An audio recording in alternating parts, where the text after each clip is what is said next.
తను ఇప్పుడేంటి మీరు మీరు చూసిన దాని ప్రకారం రేవంత్ రెడ్డి గారి గవర్నమెంట్ వచ్చేసింది. ఈ గవర్నమెంట్ 6 నెలలు 3 నెలలు అనుకుంటూ కూడా మళ్ళీ కొంతమంది స్వామీజీలు చెప్తున్నారు. దాని మీద ఏమైనా చూసారా? నేనైతే అలాంటి కామెంట్లు ఎక్కడ చూడలేదు.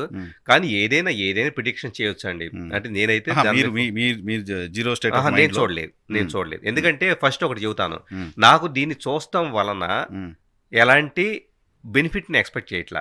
రెండోది, ఆ మూమెంట్కి మరి ఎందుకు చూశారంటే కనుక, సహజంగా ఒక క్రికెట్ మ్యాచ్ చూసినప్పుడు ఎలాగైతే చూడాలనిపిస్తుందో, నేను యాక్చువల్లీ ఇండియా ఓడిపోయింది అని చెప్పేసి అన్న విషయాన్ని కూడా రాశాను. అది చాలా మంది పట్టించుకోవాలి. ఇండియా ఓడిపోయింది మ్యాచ్ జరగడానికి ముందే అది కూడా అలా 100% అది రాస్తే కనుక జనాలు తిట్టడం మొదలు పెట్టారు. సరేలే రాశారు మీరు? అది రాశాను. వరల్డ్ కప్ అంటే ఇలాంటి మేజర్ ఈవెంట్లు ఎప్పుడు జరిగినప్పుడు సరదాగా ఏంటంటే ఎలాంటి ఇంట్రెస్ట్ లేదు కాబట్టి ఆటోమేటిక్ జెన్యూన్ గా ఏముంటే అది మీరు రాయగలరు.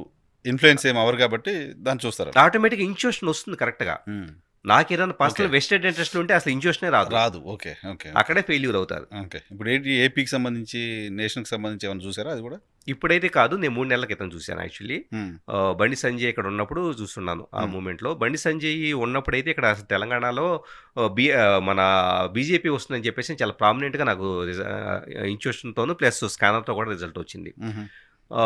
ఆ టైంలో ఆ 3 months బ్యాక్ సెంట్రల్లో వచ్చేటప్పుడు మోడీ, అలాగే ఏపీలో వచ్చేటప్పుడు చంద్రబాబు, ఈ 3 చాలా క్లియర్గా అప్పుడు వచ్చి ఉన్నాయి.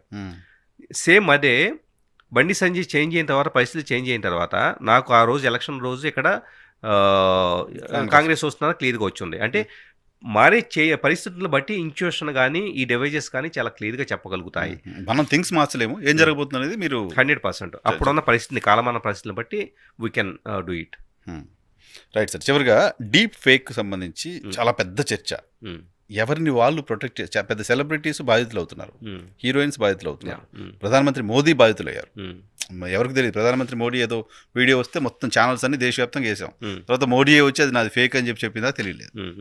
సో ఎలా ఎవరిని వాళ్ళు ప్రొటెక్ట్ చేసుకోవడం, ఎలా దాని గురించి ఎలా ప్రొటెక్ట్ చేసుకోలేము నరసింహారావు గారు. మేము 2017లో ఫస్ట్ టైం డీప్ ఫేక్ వచ్చింది.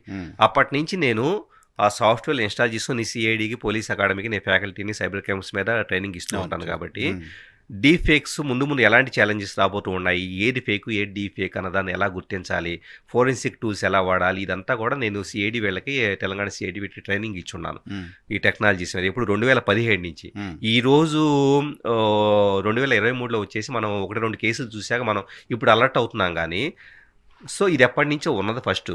రెండోది, మీకు బయట కనపడుతున్న కంటెంట్ అనేది చాలా చాలా తక్కువ, టిప్ ఆఫ్ ద ఐస్బర్గ్ అంతే.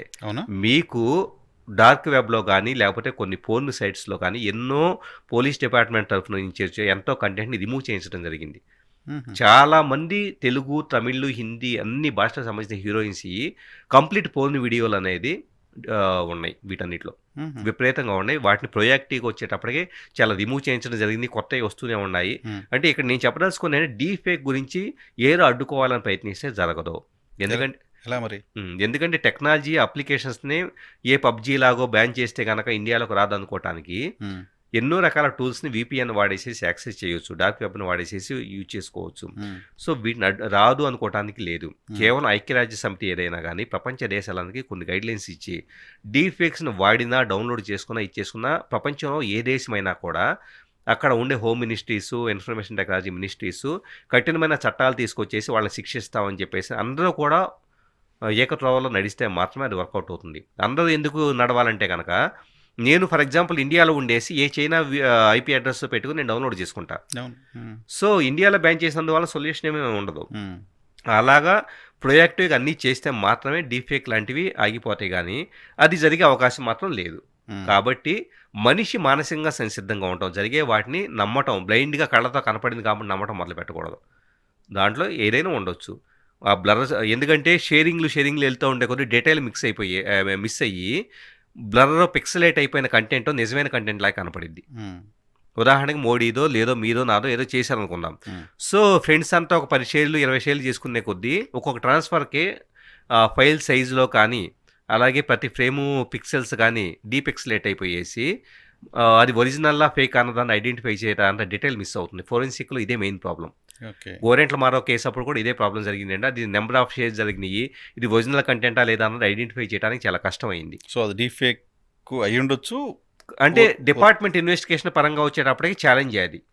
కానీ నా పర్సెప్షన్ డిఫరెంట్గా ఉంది, అది నేను ఇక్కడ ఎక్స్ప్రెస్ చేయదలుచుకోలేదు. సో నా పర్సెప్షన్ ఎందుకంటే కనుక ఆ టెక్నాలజీ, ఆ పర్టికులర్ టెక్నాలజీ ఎక్స్పర్ట్గా చెప్పాలి. నల్లమోతు శ్రీధర్ గారికి అప్లికేషన్ ఉంటే ఎట్లా? లేదు అప్లికేషన్ ఉండకూడదు, అప్లికేషన్ కూడా కాదు, అది క్లోజ్డ్ మ్యాటర్గా. దాని కాంట్రవర్సీ కూడా అవసరం లేదు, ఎందుకంటే ఇది అయిపోయింది, ఇది ఫేక్ అని చెప్పేసి అని పీపుల్ చెప్పారు కాబట్టి ఇక దాన్ని హానా చేద్దాం. Okay, right sir.